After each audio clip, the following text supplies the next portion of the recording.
you'd have something like this that has a trend, and you're asking when to adapt it.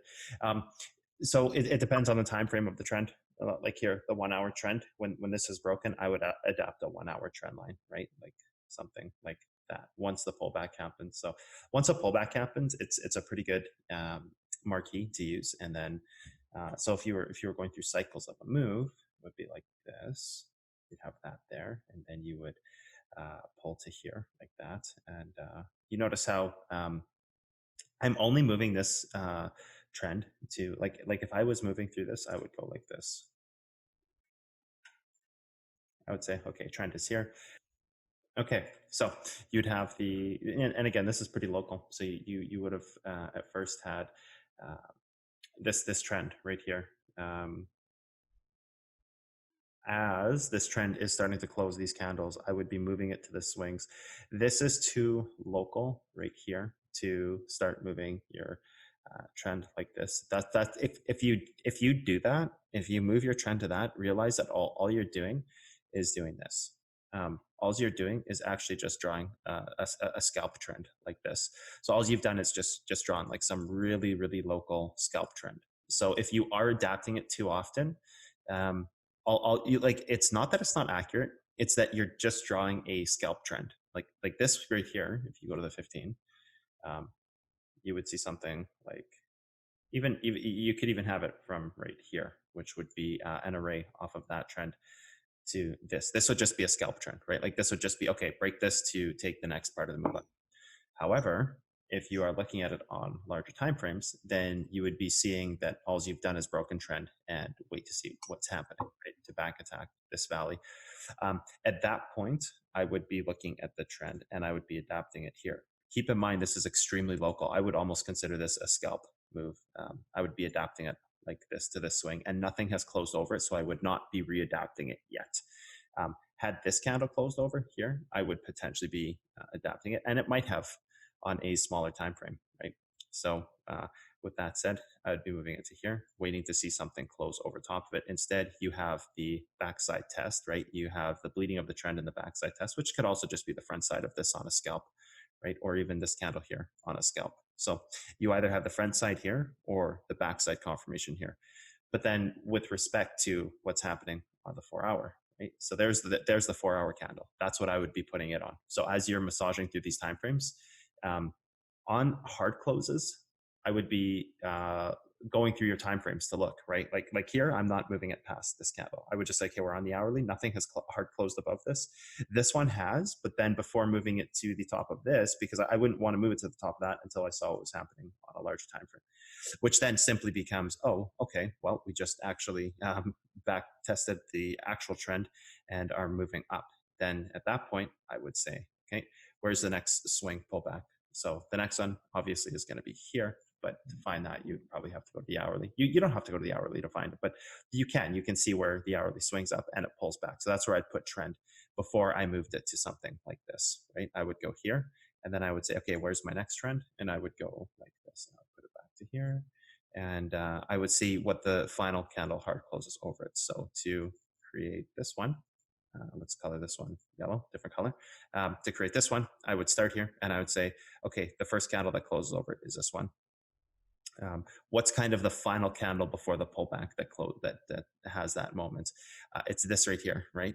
So there is some fractal relevance to this. In here, there's going to be one of these is the top of a 4. So you can start here, move to your 4, and then go take a look at the 4, and then just kind of repin the 4, go to the 1, see where it is, and it'll be somewhere in between. So that's what I would be doing with trends. Like to you can't like it's always the same thing when you increase the time, as in when you go from 1 to 4 to daily to weekly. When you increase the time, you reduce the accuracy, but it also shows how much stronger the move can be.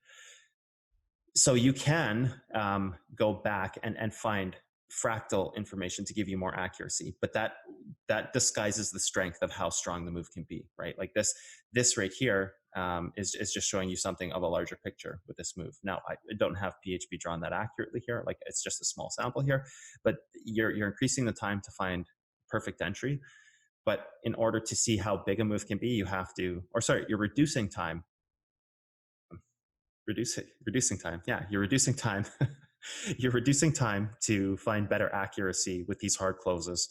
Um,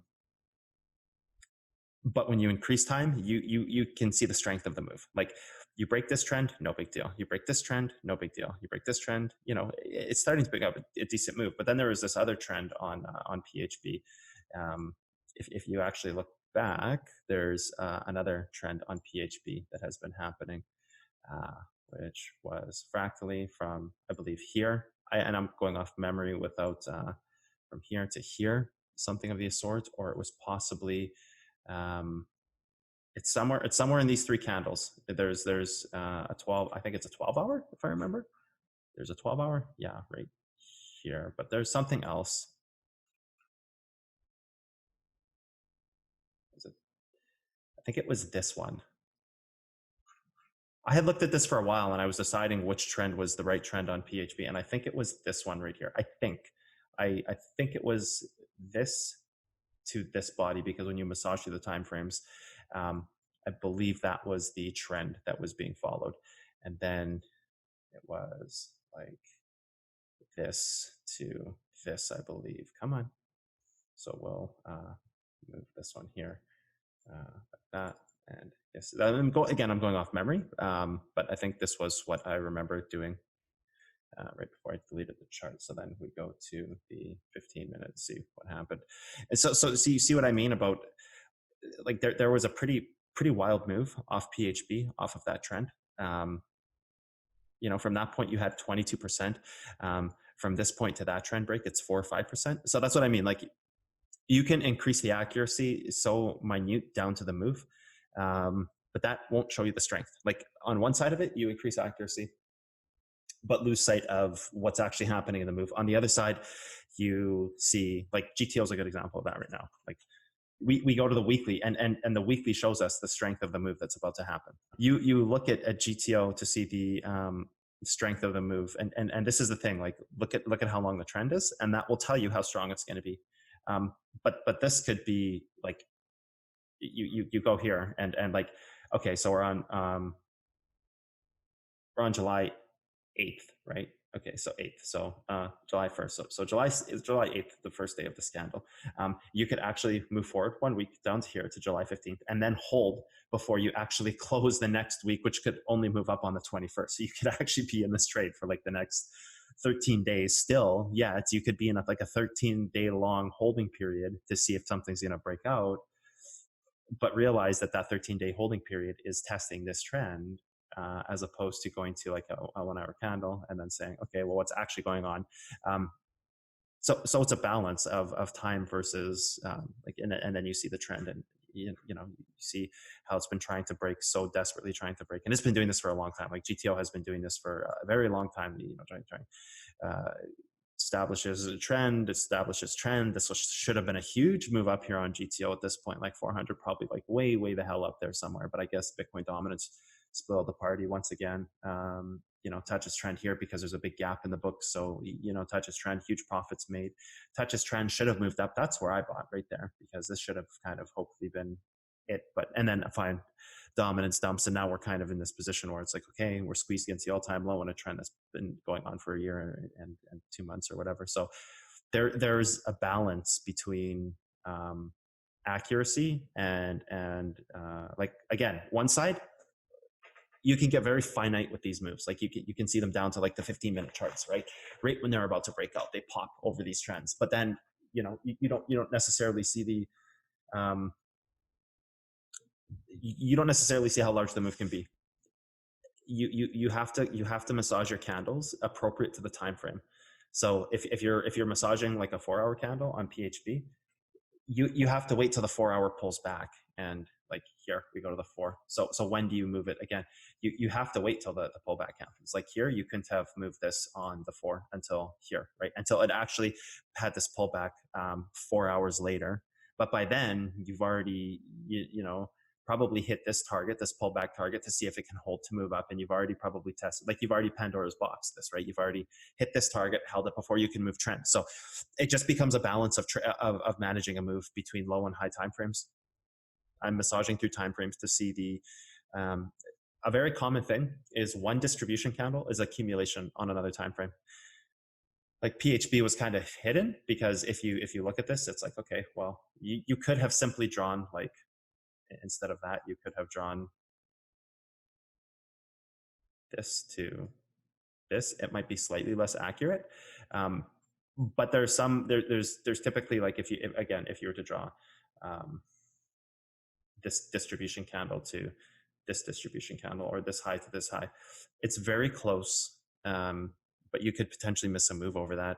What is a distribution on one candle is going to be an accumulation on another time frame. So it's making sense of the trend to see which one is actually the correct trend by using accumulation candles, because there's going to be a set of accumulation candles that line up that trend perfectly, and that'll be the trend that's respected. So sometimes it's a matter of finding them. Can you use distribution? Yeah, you can. It'll give you, like, it's like a variance. It'll give you, like, within 5%, either positive or negative. It just depends how accurate you want to be. I guess it depends where you're entering trades. If you like to enter a trade on the sat before breakout, then I would not be using distribution candles. But if you're looking at, like, a general time sense, like, distribution to distribution candle, like this swing high here to this guy here, it's like, yeah, okay, it'll show you, like, a pretty close part to the move variance, right? It'll have a little bit off, right? It'll just be slightly off.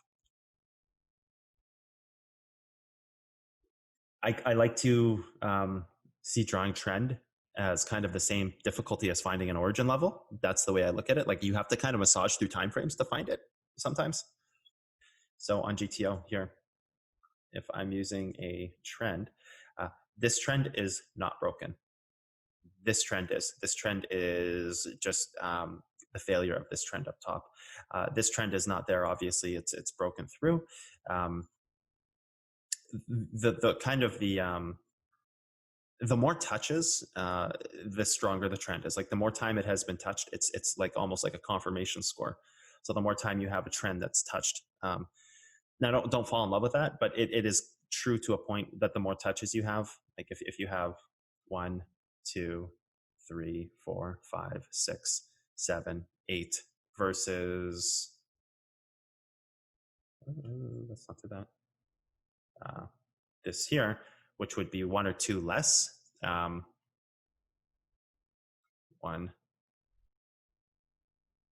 Oh, it's actually none. 2. It's actually, like, skips all those.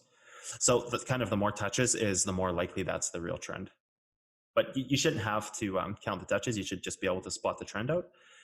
But that's like a pretty good barometer to if you're ever not quite sure and you're saying, okay, is this actually trend? See if there's something that has touched more times.